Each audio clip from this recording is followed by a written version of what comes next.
While playing basketball, my girlfriend gave her male best friend a bottle of water. However, this time I didn't get angry at all and instead calmly broke up with her. Willow rolled her eyes and said, "You're being way too controlling, aren't you? You're going to break up with me over a bottle of water." I replied, "Yeah." Willow, irritated, said, "Fine, break up with me then. Who cares? But if you regret it, don't come crawling back to beg for reconciliation." Her roommate whispered, "Willow, don't be so dramatic. Your boyfriend is so rich he might get seduced by some pretentious coquette." Willow shook her head in disdain and said, "So what if he has some petty money? He's just a simp. When his family arranged for him to study abroad, he'd rather be assigned to a niche major just so he could attend the same school as me. He can't even handle a 3-day Cold War with me. That's his limit." She looked at me with disgust and said, "I suspect George has an NPD personality, always trying to PUA me. He's so paternalistic, always trying to control me. Unlike Makoto, who always pampers me. What girl wouldn't want a boyfriend like that?" I fell silent. I had liked Willow for 7 years, chased after her to get into the same university. She almost defined my entire youth. But what she didn't know was the wrong person can be replaced, the wrong university can be swapped out. I've already completed the dropout process, and my offer from a foreign university has arrived. As for Willow, go find your new daddy, you two-timing dog. Chapter 1. After I said we should break up, Willow was the first to block me. When her male bestie, Makoto, called, I was still deleting photos. My hand moved too fast, and I instinctively tapped accept. On the video call, a group of people were eating in a private room, lively and noisy. A girl said, "Young Master Wong has such a temper. Are you sure that after you blocked him, he'll still beg to be added back? Aren't you afraid he'll really give up this time?" Hearing that, Willow smiled, shook her head, and said, "You don't get it. George, that simp, can't live without me." Back then, his family had already arranged for him to study abroad, but he insisted on choosing a random, unpopular major just to go to the same school as me. She confidently added, "He can't even last more than 3 days of a Cold War with me. After that, he'll definitely come running back, wagging his tail, begging to reconcile." Makoto, with his green-dyed hair, lounged lazily to the side, his arm around her shoulder as he teased, "Yo, our Willow really knows how to train a dog." Another girl said, "Willow, don't push it too far. Your boyfriend's rich and the semester's only just started. What if some pretentious coquette lures him away?" Willow rolled her eyes at her and said dismissively, "Can you stop being such a pick-me? So what if he has some lousy money? I don't know him anything. Honestly, guys like him with that old-school male chauvinist attitude don't deserve girlfriends. If he realizes he's wrong, maybe he can still fix that nasty habit." Another girl laughed and said, "No wonder you're Willow, so clear-headed and independent. If I had such a wealthy boyfriend, I'd treat him like a god of wealth. I'd never dare to block him." Hearing this, Willow sighed as if something crossed her mind. She said, "I'm just a little mad. It's only been 6 days since school started, and we've already fought 4 times, each time because of Makoto. What's wrong with me giving Makoto water when he's playing basketball? Who said I can only give water to my boyfriend? If people made fun of us, that's on them, not me. I was just purely handing over a bottle of water, but he blew it out of proportion, lecturing me with a bunch of self-righteous reasoning. Tell me, isn't his paternalistic vibe just way too much, trying to control everything I do?" Makoto shrugged with a helpless look and said, all right. If George can't stand me, I'll just keep my distance from you from now on. As long as you two don't fight anymore, I won't make things hard for Willow." A girl nodded and said, "George really is too controlling. That's men for you, always projecting their own dirty thoughts, thinking there's no such thing as pure friendship between men and women. Sure, Makoto doesn't have much money, but he's emotionally intelligent, popular, and he understands our little feelings as girls. How does a stiff-minded straight guy like George even compare to Makoto?" Before Makoto could speak, Willow frowned and said, "Watch what you're saying. George is my boyfriend, and Makoto is my best male friend. They're both very important to me. It's not like I really plan to break up with George. I just wanted to fix those annoying flaws of his. I couldn't listen anymore. Silently, I hung up the call. Chapter 2. My mood hit rock bottom. Just then, the food delivery I ordered arrived. I absent-mindedly pushed around the rice. The meal that was once delicious now tasted bitter and dry. Growing up as childhood sweethearts with Willow, from innocent playmates to lovers, we had shared over a decade together. Chasing after her had almost become a habit of mine. But this time, I truly planned to end it. It wasn't like she thought that I would go crawling back to her. So my mom called. She said, "George, are you serious about dropping out and going abroad?" I replied, "Yeah, I'm serious." My mom asked again, "What about Willow, George? Didn't you want to go to school with her?" A long-distance relationship isn't a small matter. You'd better think it through. If she hadn't asked, it would have been fine.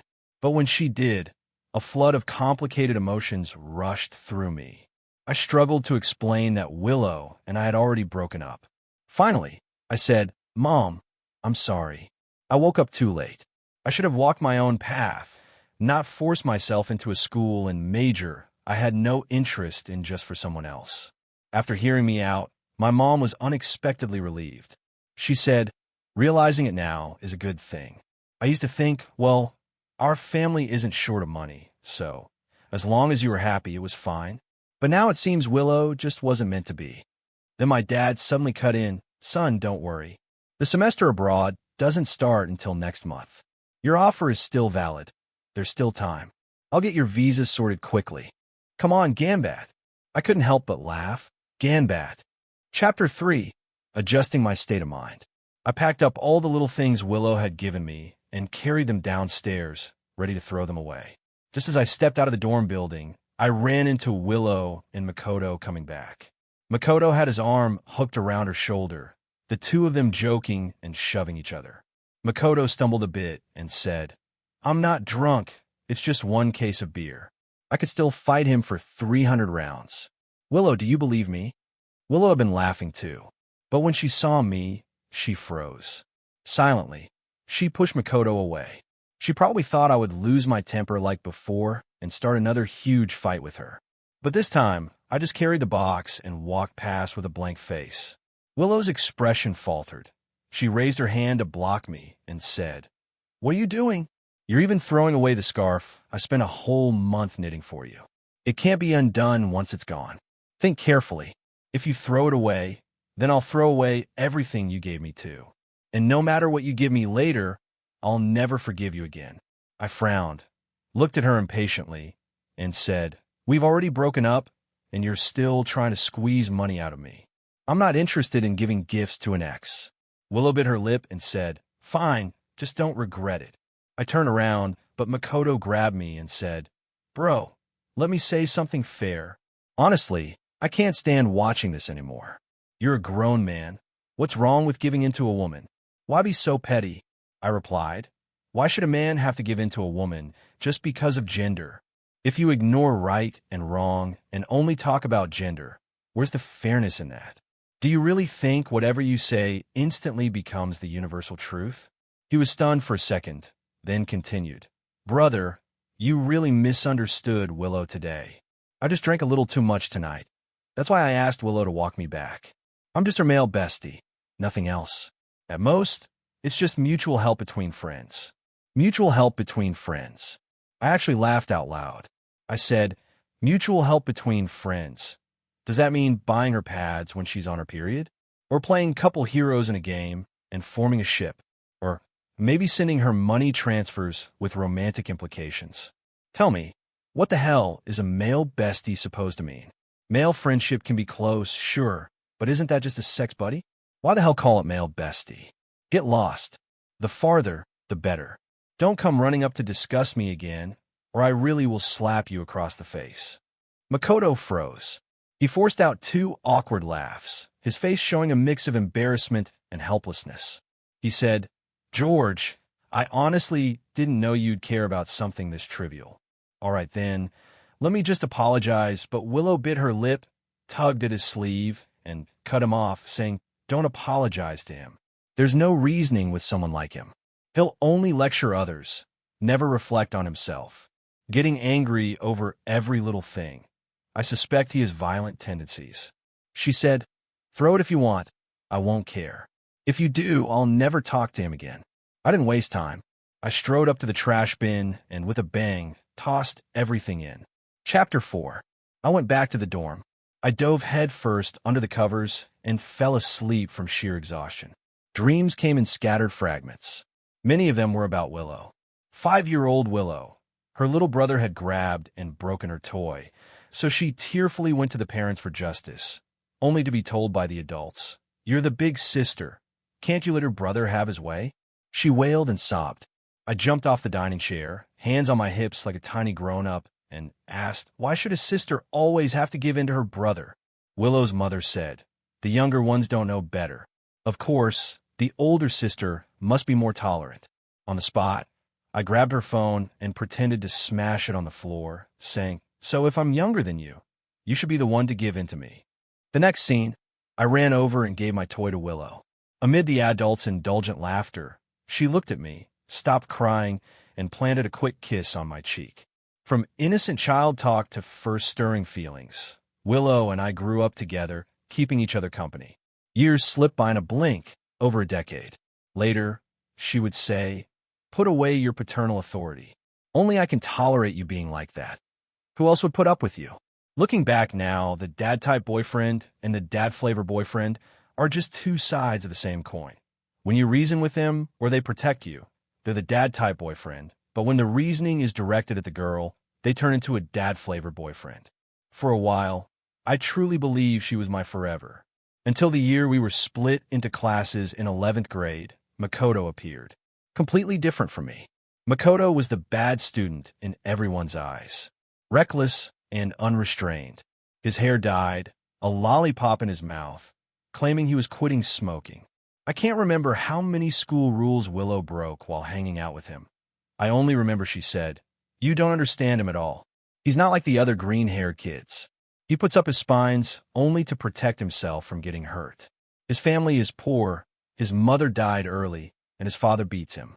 I always felt like we were the same kind of person. Only he can't understand me, and only I can understand him. We're both the kind of people whose hearts crave salvation." It was like meeting a kindred spirit.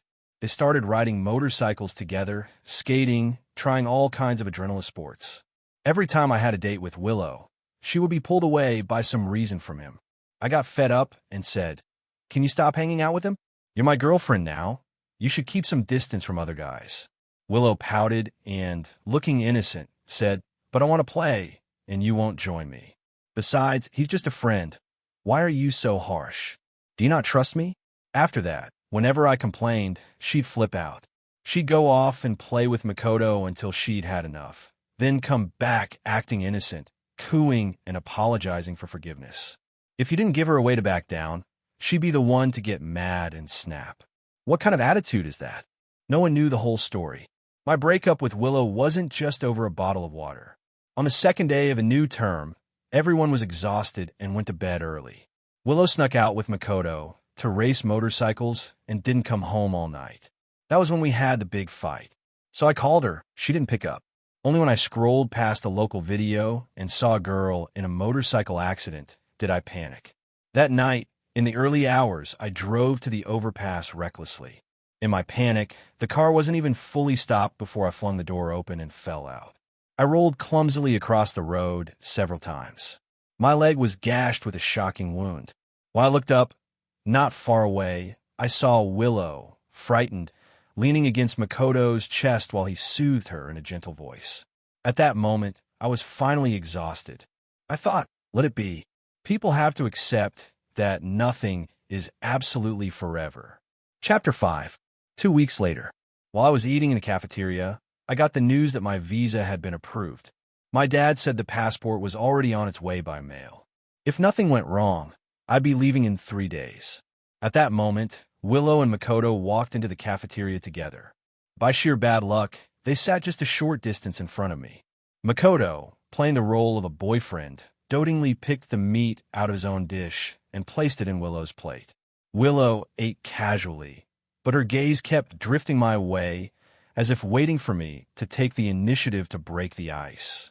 For 2 weeks, I hadn't contacted Willow once. Even when we crossed paths, I treated her as if she were air. And this time was no different. I packed up my tray and left straight away.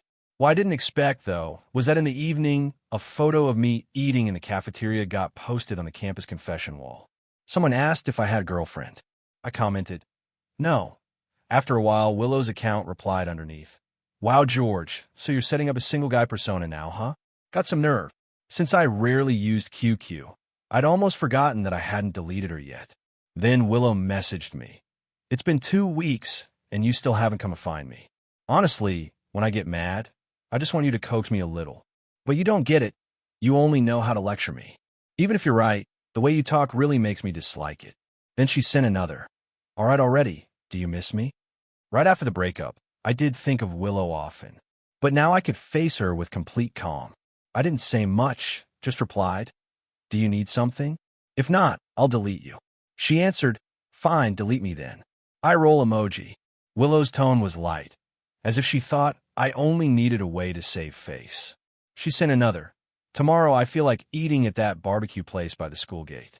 You'll take me, won't you? The National Day holiday is coming soon. We still need to go home together. Which day's tickets should we buy?" Chapter 6. Until now. Willow still thought I was giving her the cold shoulder, only that it lasted a little longer this time. Back then, if she pouted, I might have taken the easy way out and given ground. But that only applied while I still treated her as my girlfriend. I didn't reply anymore. I blocked and deleted every contact of Willow's. I didn't even keep her phone number. The next day, Willow intercepted me in the cafeteria. "Oh, look who's got all the nerve now, George," she snorted. "I already pulled you off my blacklist a while ago, and you still didn't notice. I think you just don't love me anymore. Were you off chatting with some other girl?" She reached for my phone to check. "Add me back." I shoved her hand away and shouted, "Don't you know, good exes should be treated like they're dead, right?" She answered, "I don't know." Willow waggled a finger and said, "I only know you're about to start one of your long lectures again." This time I actually laughed in anger. I turned to leave, but Willow grabbed my sleeve and said, "All right, we already argued. You at least have to eat the barbecue I packed back for you, right? Yesterday I saw you eating alone, and I felt awful. Without me, you don't even have anyone to talk to at this school." She added, "By the way, have you booked your plane tickets home for the holiday?" I said expressionlessly, "Already booked. Only I wasn't booking a ticket to go home." She said, "Then show me the flight info later. I'll buy a seat next to you." Before I could answer, Makoto's annoyed voice cut in. "Willow, didn't you tell me you had something important to do?" Sometimes I really wonder, does Willow have a tracker Makoto planted on her? How does he always turn up at exactly the right time to interrupt our conversations? Willow tilted her head, glanced at him, and said, "Of course, eating with my boyfriend is important." But Makoto didn't joke around like usual. He said in a low voice, "That's it. Do you know how worried I was when you didn't reply all day?" Willow hung her head and didn't say anything.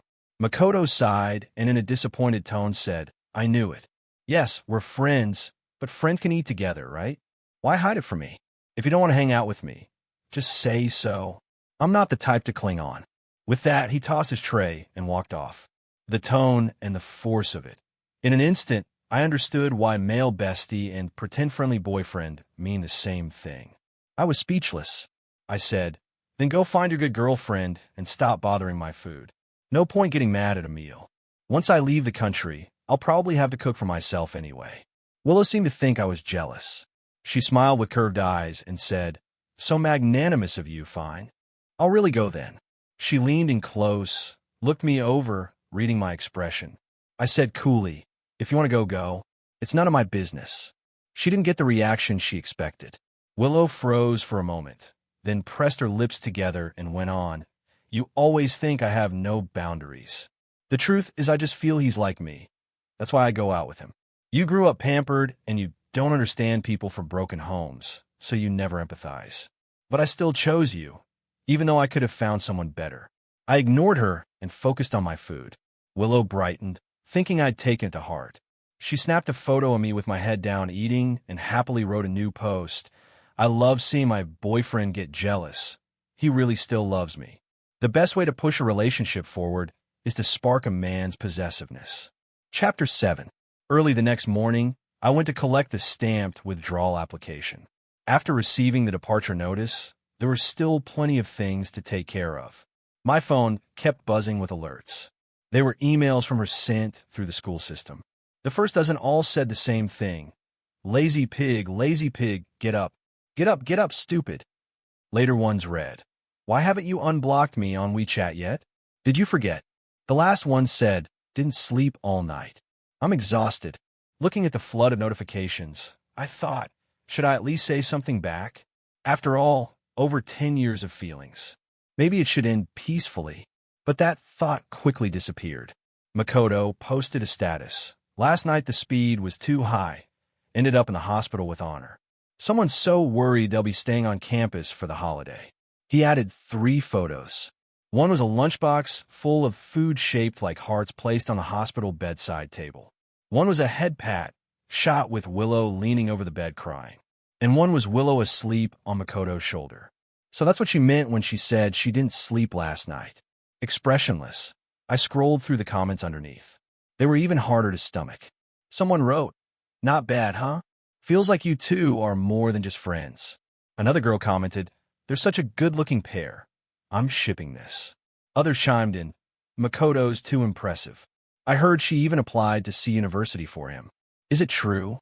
Makoto replied beneath, it's true. Actually, her grades were good enough for a better school, but that one was too far away. So she applied here with me. Then her boyfriend tagged along too, which was pretty hilarious. Someone else added, damn, Makoto's got serious game. Only then did I realize Willow had chosen this university because of Makoto. So what was I? The clown, apparently. I shut off my phone and went back to packing my luggage. Chapter 8. Later that day, Willow showed up as usual with her leftover cake. She said, hurry up and eat. I've got things to do after this. I came just to tell you to cancel your plane ticket. I thought about it. It's only a short holiday anyway. No need to go home.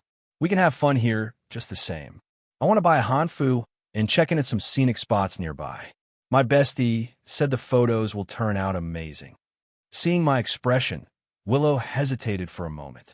She tilted her head and said, what's wrong? You think it's too expensive here? Don't want to spend?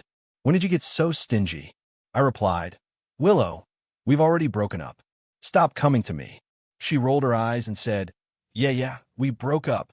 Willow kept talking as she took the food out of the bag. She said, you're really something. Anyway, just cancel the ticket. I'm not joking. Don't call me later asking why I didn't come back. Then she leaned in mysteriously, her gaze lingering. I bought some new sleepwear. We've been sulking for a week already. Another 7 days apart? Aren't you afraid you'll burst? She leaned close and gently tugged her neckline down, revealing half a bare shoulder. The next second, I expressionlessly pulled it back up for her and said, I told you we've already broken up. Whether it's 7 days or a year apart, it's got nothing to do with me. I don't care. Do you understand? Willow stared at me, her face slowly fading. She bit her lip and said, George, you think you're too good for me now? I really don't get it. What are you so mad about? I couldn't help laughing. She bit her lip again and said, what's with that attitude? Her eyes welled up as she said, it's because I've been too considerate, too understanding that you think I'm cheap and easy to fool. You trample on me without scruples. Sure enough, a woman's heart aching for a man just dooms her for life. I laughed and said, not spending money on you or not going out with you is hurting you? I'd really like to know which bestie told you the photos will be amazing. You obviously stayed for Makoto. Why are you acting like this? Where you go, who you go with, none of it's my business. Just don't come in front of me playing the victim. The acting's too cringe. It makes me sick. Willow closed her eyes like she'd finally lost hope. She threw the cake bag on the ground. She said, if that's how you see it, then fine. Yes, Makoto is part of it. But people have hearts. Be honest. If your good friend was hurt and no one was there for them, wouldn't you stay to look after them? If it hadn't been for our fight yesterday, chasing him off, Makoto wouldn't have been out racing in the rain. Shouldn't we take care of him? George, I'm really disappointed in you. You're actually this kind of person, no sense of responsibility at all. She showed that same mixture of grievance and disappointment again. She said, I must have been blind to fall for you in the first place. I didn't want to say another word. I said, all right. Do you have anything else? If not, I'm going back to sleep. I turned and walked off. Willow shouted after me, George, you've gone too far. I've said what I had to say. Whether you cancel your ticket or not, I won't come looking for you again. Think carefully. Another 7 days of Cold War when my relationship with him improves. Even if you kneel and beg me, I won't come back. Chapter 9. Hearing her final threat, I was utterly speechless. She clearly knew what Makoto was really after. Calling him a male bestie and insisting it was pure friendship was just pretending not to understand, using the title of friend as a cover for flirting. Willow was only so bold because she believed I couldn't live without her, so she brought Makoto in as leverage. But I was leaving the country. Why would I care what she and Makoto did anymore? The next morning at 7, I called a cab to the airport. I quickly finished checking in my luggage. Before, I always had to help Willow haul her suitcases. She would stuff 2 of them to the brim, each weighing the full 23 kilos, throwing in anything and everything, whether useful or not. Back then, going home always felt exhausting and troublesome. But now I realized the trouble wasn't going home. The trouble was Willow. The reason she dared to bring suitcases she couldn't lift was because she knew there'd always be someone to carry them for her. Without Willow, life was unexpectedly light. Boarding was still 20 minutes away when an unfamiliar number popped up on my phone. It was Willow, borrowing a friend's phone to call me. She said, George, come downstairs. Let's go eat breakfast together. A new tea house opened nearby. My bestie said it's amazing. I brush her off. I'm not in the dorm. She asked, then where are you? I replied, the airport. Willow went silent for a moment. Then she snapped, George, did you even listen to what I told you yesterday? I said casually, I did. You want to get closer with Makoto, right? Congrats, best wishes. Willow was furious. She gritted her teeth and said, fine, perfect, very well. I swear, George, if I ever come back to you, I'm a dog. I stayed silent. In the background, I heard her roommate's voice. Willow, your boyfriend's such a letdown. I think he just doesn't want to spend money on you. Forget him, Willow. Let's go ourselves. We don't need men. Won't spend a cent on men, Willow replied. Not that extreme. I'll call Makoto. Ask if he wants me to bring him some shumai. Before the call ended, I said, Willow, if you call me again, I'll consider changing my number. Willow gave a cold snort and said, as if I care. Chapter 10. After a 10-hour flight, I landed in the UK. There was so much to do in a new environment. I kept myself busy and hardly had time to care about anything else. By the time I finally settled down, several days had passed. When I opened WeChat, my feed was practically flooded by Makoto's posts. He had posted so many updates, every single one of them about Willow. As time went on, their poses and the photos grew more and more intimate. I even saw one of Willow sleeping beside Makoto, her face in profile. The caption read, Willow dog fell asleep stealing a patient's bed. At least you're a girl. Show a little restraint, will you? Facepalm laugh emoji. I stared at the picture for a long time. Before, no matter how close Willow and Makoto got, it had never been to this level. I remembered her words. When my relationship with him improves, even if you kneel and beg me, I won't come back. And suddenly, everything made sense. Under Makoto's post, a mutual friend left a doubtful comment. But wait, doesn't Willow still have a boyfriend? Isn't this inappropriate? Makoto replied, idiot, what the hell are you barking about? They broke up ages ago. Keep talking nonsense, and I'll have someone deal with you. I looked at it and just smiled faintly. Then I tapped my finger and deleted Makoto. After that, I changed my phone number and every social media account, gradually blending into my new school circle. 2 weeks passed when my mom called me. Her voice was full of frustration. She said, George, did you not tell Willow you were going abroad? She's nearly gone crazy looking for you. I was stunned. What happened? She said, that girl, really? A whole week after the holiday ended, she realized you hadn't returned to school. When she couldn't reach you, she thought something had happened and even went to the police. Later, she found out from the school that you had withdrawn. She rushed overnight to our house asking if you were retaking classes. I told her you went abroad to study, but she refused to believe it, said you never told her. I didn't want to deal with her, so I sent her away. But now she shows up every day begging to see you, bursting into tears when she gets emotional. George, you need to explain things to her properly. I was speechless. To stop Willow from bothering my mom any further, I logged back into my old account. The moment I pulled Willow out of the blacklist, her video call came through. Chapter 11. In just a few days, Willow looked like a completely different person. Her hair was messy, her eyes swollen, her face haggard, like she had cried for days. I asked, "So what's going on now?" When she saw the daylight outside the window behind me, Willow finally believed I was no longer in the country. She bit her lip and said, "Where did you run off to?" I looked back at her calmly and said, "Willow, I've told you many times, we already broke up. Going abroad for my studies is none of my ex's business. Stop showing up at my house." Ex. Willow let out a short laugh, though her eyes turned red. Her voice hoarse, she said, "Over a bottle of water, just because of a bottle of water, you're going to abandon me?" I shrugged. "So what? What's the problem?" She cried and laughed at once, saying, "Oh my God, how could there be someone as ridiculous as you? I can't even wrap my head around it. You insisted on going to the same university as me, and now you're telling me that just because I gave another guy a bottle of water, you'd drop out, go abroad, and never even say goodbye? George, I don't accept this. I absolutely don't accept it."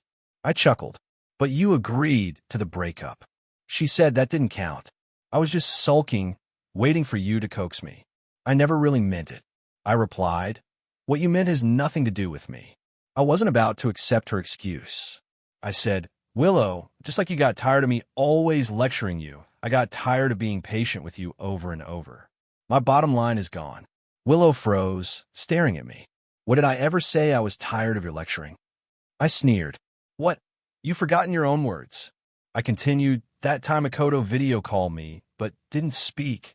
I assumed he pressed it by accident. But what you said in that booth, I heard it loud and clear. You said I was always preaching, that my paternal authority was too much, that I tried to control you in everything. You said what you wanted was a dad-type boyfriend, someone like Makoto." Willow panicked. She said that was just a joke. If I really hated you, I wouldn't keep coming back to find you. I only threw tantrums because I liked you. You always tolerated me before, but this time, why did you take it seriously, George? I really don't understand.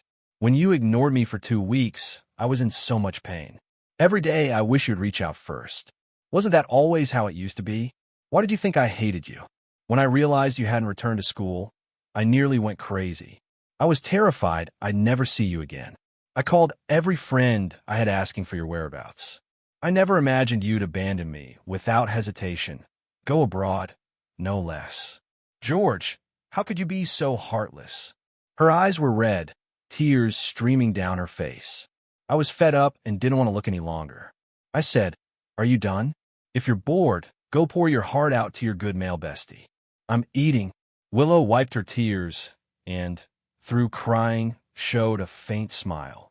She softly said, "You're still hung up on Makoto. That means you still care about me, doesn't it?" I was speechless. She added, "Don't block me. This is my last bottom line." Her voice breaking, she said, "Don't force me to come find you, George." What a lunatic. I wordlessly hung up the video call. Chapter 12. I knew Willow was capable of doing something like this. It was only WeChat, let's stay. With Do Not Disturb turned on, I wouldn't be replying anyway. For 3 days straight, I flooded my feed with pictures of delicious food. My mom noticed something was up and curiously asked who was cooking the dishes. I vaguely told her it was a girl I shared a flat with, also an international student. One night, because I wasn't used to the food abroad, I made a pot of cola-braised wings, filling the place with smoke. My roommate, her pretty face wrinkled, came into the kitchen and cooked me a bowl of tomato and egg noodles. I drank the broth to the last drop. After that, every time she cooked, she invited me too. I said, "Her name's Anna. We're food buddies now." My mom laughed a sly, knowing laugh. After class, I went to the supermarket to buy some ribs to cook with my beautiful roommate that evening. But as soon as I got downstairs, I saw Willow waiting there. Chapter 13. Willow was holding a lunchbox in her hands. Thinking back, aside from my parents, I hadn't told anyone where I lived. She must have figured it out from the backgrounds of my photos. Willow looked at my face and said, "George, you've lost weight." I choked.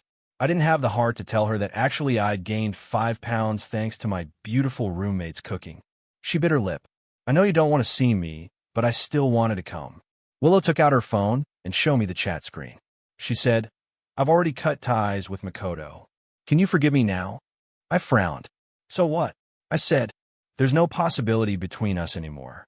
Please stop bothering me." Willow's eyes instantly reddened. She choked up. "I'm begging you. Don't treat me like this." She grabbed my sleeve, looking up at me pitifully. "I was wrong, George. Please give me one last chance. I'll accept any condition as long as I can be with you. You can scold me, you can hit me, just don't break up with me." I'd had enough. I yanked her hand off and flung her lunchbox far away. I snapped, "What's the point of saying this now, Willow? It's not that you realize you were wrong. You just realize there's no one to spend money on you anymore. You keep complaining. I love to preach that my paternal authority is too strong. But have you ever thought I'm not your dad? I have no obligation to spend money on you. If you think I'm wrong, you can point it out. Don't, when you've got no argument, PUA me by saying men shouldn't lecture their girlfriends. That line, besides venting your emotions, what substance does it have? How is it different from me saying, as long as I think you're wrong, you must admit it? Is there any actual rule-based priority in that? No, it's just wrapping your personal preference in a moral skin to restrain the other person. You buy clothes for trips and photos, then return them for a refund. You have a boyfriend, but keep things ambiguous with other guys. Shouldn't that be called out? Is that me making a fuss over nothing? You once said you wanted to go to the same university as me, begged me not to leave. Do you know how happy that made me? I wholeheartedly thought of not separating from you. That's why I chose C University for you, only to find out you chose it because of Makoto. How shameless can you be? Coax you? Not slapping you is me being merciful." Willow's pupils widened in shock. She opened her mouth, but no words came out. I continued, "That day we fought. I told myself to calm down and talk it over again. But you didn't show up. You didn't answer my calls. In the end, I saw the news that a girl rider had crashed. I was worried sick. By the time I rushed over, I'd torn up my leg in the fall. And you? You were in Makoto's arms, sobbing." Willow shook her head, finally breaking down. "I'm sorry, George. I'm really sorry. I didn't know. I didn't hear. I was just so scared I clung to him instinctively." She tried to move closer. My patience ran dry. With a sharp slap, I struck her across the face. Willow stood there, tears streaming, completely stunned. I laughed. "You say you didn't know, but you enjoyed the ambiguity, didn't you, male bestie? It's nothing but flirtation disguised under the label of friendship, a so-called disclaimer. Don't tell me you didn't know how outrageous his posts were. Willow, you're really shameless." I turned to leave. Willow dropped to her knees, clutching me desperately, sobbing, "I swear I never liked him. Not even a little. Those photos, those posts, they were all just to make you jealous, George. 10+ years of feelings. I can't let go. From now on, I won't have anything to do with other guys. I'll never have another male bestie. I beg you, don't break up with me. I'm begging you." Now Willow was bawling without an ounce of dignity. No trace remained of the goddess-class beauty she once was. Forget it. Since she'd come all this way, I stood there and scolded her for over 30 minutes, until Anna, still in her apron, came down with a dark face. She puffed her cheeks angrily and said, "Dinner. If you don't come up now, there won't even be chicken bones left for you." I was in the middle of it, so I told her to take the ribs back first. Anna stared at me, baffled. "Not eating again? I made you passion fruit durian, shaved ice, and spicy turkey noodles with crispy fried chicken. Took me ages to prepare, and now you don't want it." I thought about it. That really wasn't fair. So I decided to go eat after all. But Willow clung to my pants, crying, "Brother, who is she?" Anna came over, shoved her aside, and rolled her eyes. Runny-nosed and pitiful, what an ugly sight. Who are you trying to fool with this tragic drama? Chapter 14. With school on her shoulders, Willow couldn't stay long. But she still came back every so often, just standing silently downstairs. Every time she saw Anna and me appear together, she'd give Anna a disdainful once-over and sneer. So many flies buzzing around. Anna, holding groceries, nudged me and said, "She just called you shit." I was speechless. With Willow pestering me so often, I began to consider moving. I had missed the dorm application earlier, so I'd been forced to rent near campus. But recently, a dorm room had opened up. When my food buddy roommate heard about it, she didn't say anything. She just pounded cucumbers on the counter extra hard. We didn't talk the entire day. Finally, Anna pouted, came over, and asked, "Hot pot skewers. Want some?" A bit embarrassed, I said, "No, I'm trying to eat light lately." Anna thought seriously. "Then, I'll make you non-spicy hot pot skewers." Sigh. I said okay. While eating the clear broth version, Anna said, "Your ex. If she shows up again, I have a way to deal with her. No need to move out because of her." I asked what way. Anna snorted a laugh, but didn't answer. I don't know what she did exactly, but Willow really didn't show up again for a whole month. Only her messages kept coming, pointlessly sharing her daily life. Another month passed. I deleted her because I confessed to Anna. Chapter 15. The next time Willow came to find me, it was 8 at night. Anna and I were out on the balcony grilling. The mood was right, and Anna suddenly leaned closer, her expression shy. "Can I kiss you?" she asked. My phone buzzed. It was a text from an unfamiliar number. "Don't kiss her. Don't kiss her, don't kiss her, don't kiss her, don't kiss her, don't kiss her, don't kiss her, don't kiss her. I'm begging you." I knew who it was. I glanced down toward the street, but I also wanted to close the book completely and step into a new life. So when Anna closed her eyes, I kissed her. Chapter 16. I heard later that on that night, Willow stood in the rain all night. When she went back to China, she fell ill. And I also heard that because of Willow, Makoto had gone racing on the highway late at night several times and ended up breaking his leg. Willow didn't visit him even once. During winter break, Anna and I went back to China. I thought my parents would be dying to see me after so long, but my mom's eyes were only for Anna. Because I was a step behind, she almost shut me out at the door. Anna looked smug as anything. At the dinner table, my mom brought up Willow. She says she wants to do an exchange program to the UK in her sophomore year. "That school isn't far from you," she said. I shrugged, unfazed. "I'll at most recommend her a few Chinese restaurants." I said, "Anything else?" "Impossible. Why linger in the past? It only breeds needless trouble. People need to look forward." Anna said, "What are you thinking about?" She smiled so adorably, yet whispered coldly in my ear, "I have a plan. I can make sure she won't see you even once." I warned her. "What plan?" "Don't go overboard." She said, "Then never mind." Anna gave a little huff, though who knows what schemes were spinning in her head. Can't deny it. This type of relationship had its own dangerous thrill.